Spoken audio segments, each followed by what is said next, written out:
이런 가운데 북한도 집중호우로 비상입니다. 어제부터 일부 지역은 500mm 가까이 폭우가 쏟아지면서 적지 않은 피해가 예상되고 있는데요. 특히 평양을 가로지르는 대동강 유역에는 홍수주의 경보까지 내려졌습니다. 취재기자 연결해서 자세한 상황 알아보겠습니다. 황혜경 기자. 네, 통일외교 안보부입니다. 네, 북한에도 본격적인 폭우가 시작됐다고요?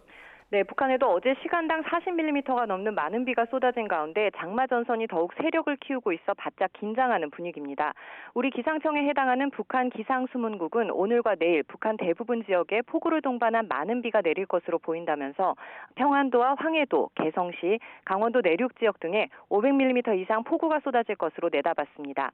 북한 대부분 지역에는 현재 호우경보와 주의보가 발령됐고 해상에도 강풍과 풍랑 경보가 내려져 있습니다. 특히 이번 장마는 4호 태풍 하구피스로 인해 더욱 거세질 전망인데요. 기상수문국은 중국 저장성 부근에 상륙한 태풍으로 덥고 습한 공기가 보충되면서 장마 전선을 더욱 강력하게 만들 거라고 예보했습니다. 이처럼 연일 폭우가 쏟아지며 수도 평양을 관통하는 대동강도 위험 수위에 오를 전망인데요. 관영 매체인 조선중앙방송은 오늘과 내일 대동강 유역에 평균 150에서 300mm가량 많은 비가 내려 경고 수위를 초과할 것으로 보인다고 전했습니다. 이에 따라 대동강 유역에는 홍수주의경보가 내려졌습니다. 대동강이 범람할 경우 평양시 일대 농경지와 주택에 적잖은 타격이 예상되는 가운데 북한 노동신문은 평양시당위원회가 피해 예상 지역을 찾아 대비하고 있다고 보도하기도 했습니다. 앞서 북한은 지난 2007년 대동강 일대에 내린 폭우로 평양의 통신과 교통 등 도시 기능의 상당 부분이 마비돼 당시 예정됐던 2차 남북 정상회담도 연기했는데요. 북한 당국이 미리 대비를 해오고 있습니다만 대동강 범람 시 상당한 피해가 예상되면서 우리 정부 당국도 상황을 예의주시하고 있습니다. 네, 이런 가운데 북한이 임진강 상류에 있는 환강댐을 무단 방류해서 주의가 필요한 상황이죠. 네, 그렇습니다. 북한이 지난 7월 말부터 지난 3일까지 사전 통보 없이 3차례나 환강댐 물을 무단 방류한 데 이어 어젯밤에도 2차례 정도 무단 방류한 정황이 포착됐습니다. 경기도 연천군에 있는 필승교 수위가 2차례에 걸쳐 급격히 높아진 건데요. 평소 3m 내외를 유지하고 있는 필승교 수위는 오전 11시 현재 6.4m로 점점 높아지고 있습니다.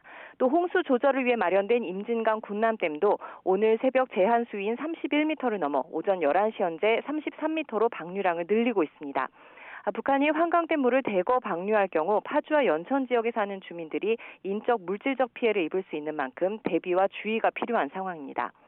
앞서 지난 2009년에도 북한의 환강댐 무단 방류로 우리 국민 6명이 숨지는 사고가 발생했는데요.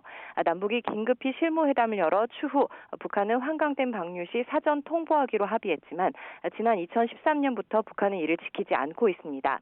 이에 대해 통일부 대변인은 자연재해와 관련된 남북 간 협력은 정치 군사 문제와 무관한 사항이라면서 남북 주민에게 가장 직접적인 피해를 줄 수 있는 사안인 만큼 정보 교환이 이루어졌으면 좋겠다는 기대감을 갖고 있다고 밝혔습니다.